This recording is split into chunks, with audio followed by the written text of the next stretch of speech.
Bapak Ibu yang dikasihi dan diberkati oleh Tuhan, saya terus melanjutkan tentang topik atau membahas terus tentang pemuritan. Nah, seberapa penting pemuritan itu dan apa sebetulnya goal daripada pemuritan itu sendiri? Nah, firman Tuhan hari ini dalam Lukas pasal 6 ayat 40 dikatakan demikian. Seorang murid tidak lebih daripada gurunya, tetapi barang siapa yang telah tamat belajarnya akan sama dengan gurunya.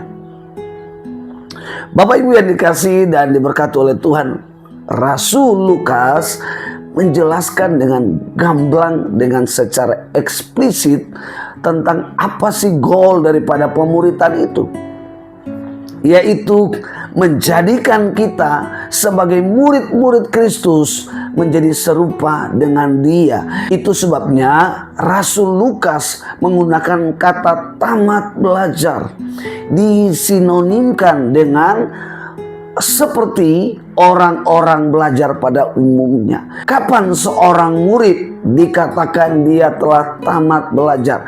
Dalam konsep pemuritan kerajaan Allah, yaitu ketika dimuridkan, orang itu benar-benar berubah dan meninggalkan segala pola yang lama dan mau mengenakan pola Allah itu sendiri dan hidup sama seperti gurunya. Yesus adalah guru daripada setiap murid-murid. Nah, siapa Yesus? Dia adalah Allah yang datang ke dalam dunia ini.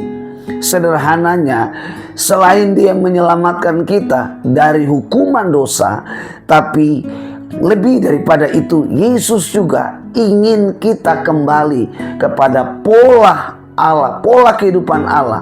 Dan satu-satunya cara untuk Allah dapat mengembalikan kita kepada pola yang kekal, pola yang ilahi, yaitu melalui pemuritan. Kapan seseorang itu dikatakan bahwa ia telah tamat belajar? Menurut ajaran Tuhan Yesus, di dalam konsep pemuritan Tuhan Yesus, ketika orang-orang percaya meninggalkan kehidupan yang lama dan mau hidup di dalam kehidupan, pola kehidupan Allah yang dapat dimanifestasikan dalam pengetahuan. Kalau kita seorang murid Kristus, lalu ada orang bertanya, lalu kita tidak bisa menjawab, kita bukan murid Kristus.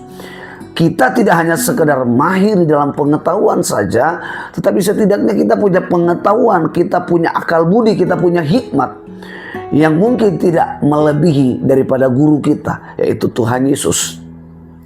Yang kedua adalah mentalitas kita. Kita dapat memanifestasikan keserupaan kita dengan guru kita dalam hal mental kita. Bagaimana orang bisa melihat bahwa kita adalah murid Kristus? Bagaimana dunia bisa melihat bahwa kita benar-benar adalah murid Kristus? Ketika kita menghadapi persoalan, dunia selalu mencari jalan pintas, dunia selalu mencari jalan yang lain. Tetapi kita sebagai murid, mentalitas kita justru di saat ada badai, ini menjadi kesempatan untuk kita semakin erat dengan Tuhan. Justru itu kesempatan untuk kita semakin on fire di dalam melayani Tuhan, semakin on fire di dalam mengiringkan Tuhan. Dan itulah membuktikan kepada orang-orang dunia ini bahwa kita adalah murid Kristus.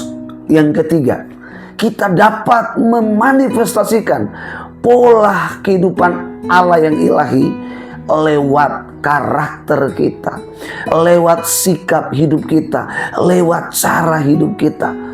Ada begitu banyak orang Kristen yang saya lihat ketika di jalan bawa motor ugal-ugalan, bawa mobil ugal-ugalan, gak sabar. Mereka adalah orang Kristen. Tapi kita bisa melihat bahwa itulah konsekuensi daripada orang Kristen yang tidak mau dimuridkan. Kita bisa melihat mentalitasnya, cara hidupnya, bahkan pengetahuannya. Sehingga segala sesuatu diambil keputusan dengan cara yang tidak bijaksana. Kita bisa melihat di dalam pelayanan, ya, pelayan dengan gembala bisa ribut, bisa berkelahi, bisa bersaing dan lain sebagainya. Sebagai seorang murid yang sudah dikatakan dewasa, seorang murid yang sudah dikatakan sudah tamat belajar, tidaklah melakukan hal-hal yang demikian, melainkan dia dapat memanifestasikan kehidupan Allah di dalam pelayanan, sehingga orang bisa melihat Kristus di dalam hidupnya, Kristus di dalam pelayanannya, Kristus di dalam bisnisnya, Kristus dalam pendidikannya, Kristus di dalam rumah tangganya. Inilah yang dimaksud orang percaya yang dimuridkan dan disebut telah tamat belajar. Tamat belajar artinya apa? Dia tidak lagi diajar, tapi dia mulai memuridkan orang lain. Dia mulai berbuah sama orang lain. Dia tidak hanya terus menerima, tapi dia mulai terus memberi, memberkati. Dia tidak hanya meminta berkat, tapi dia mulai memberkati orang lain. Dia tidak hanya diminta didoakan, tapi dia mulai mendoakan orang lain. Dia tidak hanya dilayani, tapi dia mulai melayani. Dengan apapun yang dia lakukan, yang ada dalam hidupnya, dia lakukan semata untuk Tuhan. Dan itulah yang dilakukan oleh Tuhan Yesus. Selama dalam pelayanan 3,5 tahun, dia melakukan semata untuk Bapaknya di sorga. Apapun yang orang katakan, apapun yang orang halangi, apapun yang orang hasut, Yesus tidak pernah terkontaminasi dengan semua itu. Fokus Yesus adalah Bapa harus dimuliakan lewat penebusan, lewat karya penebusan, lewat pelayanan yang membawa semua orang untuk mengalami dan kembali hidup di dalam pola kehidupan ilahinya Bapa di sorga. Itu sebabnya Yesus tidak melawan. Itu sebabnya Yesus tidak membalas, tapi Yesus melakukan. Kenapa? Karena Yesus dan Bapa satu dalam keilahian, satu dalam pola keilahian. Itu sebabnya Yesus rindu pola di Taman Eden sebelum Adam dan Hawa jatuh ke dalam dosa.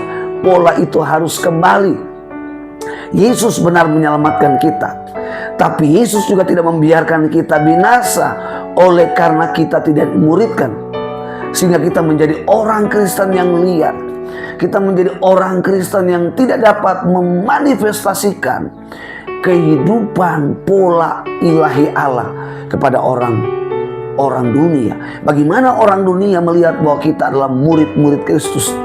Mereka hanya melihat apa yang mereka lihat dari hidup kita, apa yang kita perbuat. Jika kita adalah murid Kristus, tentunya perbuatan kita, sikap kita, perkataan kita, mentalitas kita, bahkan cara berpikir kita, pengetahuan kita tentu sama dengan guru kita, yaitu Tuhan Yesus Kristus.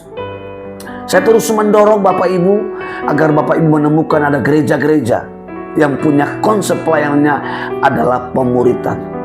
Keuntungan bagi Bapak Ibu yang mau dimuridkan adalah Bapak Ibu akan menjadi orang-orang yang dewasa, menjadi murid-murid yang sejati, menjadi orang Kristen yang on fire terus di dalam pelayanan. Saya berdoa supaya Bapak Ibu menemukan konsep pelayanan-pelayanan demikian. Tuhan Yesus memberkati.